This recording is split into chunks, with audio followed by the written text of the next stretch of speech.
आज संवेदना सेवा न्यास के तत्वाधान में आचार्य शांतनु महाराज जी के मुखार बिंदु से हम सब एक कथा का जो श्रवण कर रहे हैं। आपकी कथा अपने केवल फतेहपुर में ही नहीं तो उत्तर प्रदेश ही नहीं तो पूरे देश के विभिन्न राज्यों में आप अपने कथा के माध्यम से लोकप्रिय होकर के राष्ट्रभक्ति के इस रसधारा को बहा रहे हैं। ऐसे व्यासपीठ पर बैठे हुए व्यास के शांतनु जी महाराज एवं हमारे फतेहपुर के कथा श्रवण करने आए हुए सभी हमारी माताएं, बहनें, भाइयों,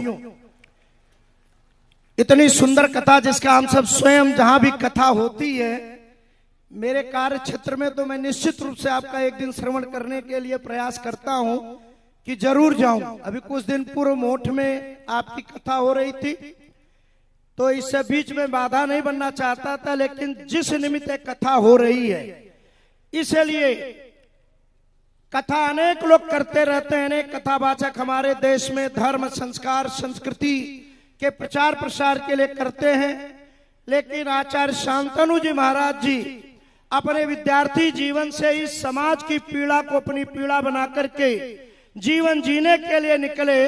और आपकी कथा केवल एक मोक्ष प्राप्ति नहीं तो मैं कहूंगा कि महर्षि अरविंद, स्वामी विवेकानंद, दयानंद सरस्वती, डॉक्टर भीमराव अम्बेडकर, डॉक्टर हेडगेवार के सपने को साकार करती है। जहां पर समाज के शोषित, वंचित, उपेक्षित लोग हैं, जहां पर भी आपको पता चलता है कि नहीं इस क्षेत्र में अभाव है शिक्षा का, स्वास्थ्य का, आप उन लोगों से कहते हैं कथा करिए, जो भी होगा मैं उसके लिए आपके लिए समर्पित हूं। उसी क्रम में यह अपनी संवेदना सेवा न्यास भी दतिया के मार्ग पर मैं स्वयं वहां जाता हूं। पंकज जी भी संघ के प्रचारक के नाते काम कर रहे थे। लगा कि नहीं उस क्षेत्र में निश्चित रूप से बुंदेलखंड में भौगोलिक दूरी होने के नाते आज भी शिक्षा, स्वास्थ्य का बहुत बड़ा अभाव है। गांव के अंदर चले जाइए तो हम सब तो कई कपड़े, पैजामा, कुर्ता, आप सब कपड़े बदलते हैं, लेकिन आज भी वहां नंगे पांव चलने वाले लोग बोतल में पानी लेकर किलोमीटर दिन दिन भर घूमते रहते हैं। उन क्षेत्र के बच्चे, जब भी अभी एक महीना पूर्व कानपुर में चर्चा चल रही थी पंकज जी से इसी कथा को लेकर के, तो हमने कहा कि नहीं, जिनके माता पिता नहीं है उस पीड़ा को हम लोग भी समाज कर देखते हैं कि वह बालक कभी अपने मामा या मौसी के यहाँ कहाँ कहाँ जाकर के कैसे जीवन यापन करता है। हमने कहा, उन्होंने कहा भाई साहब इसी प्रकार के सभी बालकों को आगे रखने की योजना है कि जिसका कोई नहीं उसके शांतनु महाराज जी संवेदना न्यास के महाराज बन करके हम सब कथा के माध्यम से उन बालकों का भरण पोषण चल रहा है। आप जाएंगे तो आपको लगेगा नहीं, वर्णन तो हम जरूर कर रहे हैं, लेकिन लगेगा कि नहीं वो किसी माँ के लाल है। खाने पहनने सुंदर व्यवस्था, कोई उनको अभाव नहीं, कोई मैंने तनाव नहीं।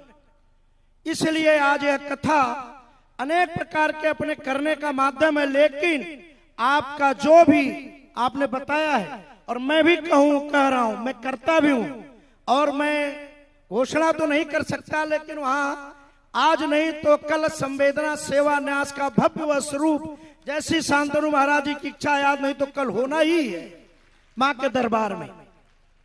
इसलिए हम सब उस पुण्य के भागी बने, क्योंकि आपका जो दिया हुआ यह पैसा है, मैं बराबर कहता हूं, मैं ही नहीं, एक दिन हमारे उत्तर प्रदेश के मुख्यमंत्री आदरणीय योगी आदित्यनाथ जी के साथ में बैठा था, बातचीत हो रही थी।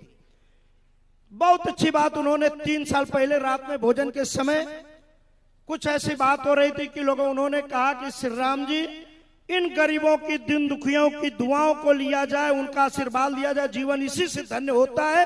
तो कल्पना करिए कि इतने बड़े प्रदेश में देश का इतना बड़ा संत बैठा हुआ अगर व्यक्ति है, उसके मन में है कि नहीं जिनके अंदर भाव है उनकी हम लोग आशीर्वाद ले, उनके लिए काम किया जाए।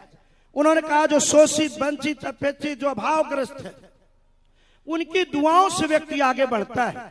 इसलिए हम सब सौभाग्यशाली इस फतेहपुर के लोग जो आज इस कथा में आए हैं, जो नहीं भी आए एक अपने परिवार का अंश कमाई का निश्चित रूप से संकल्प के रूप में देंगे।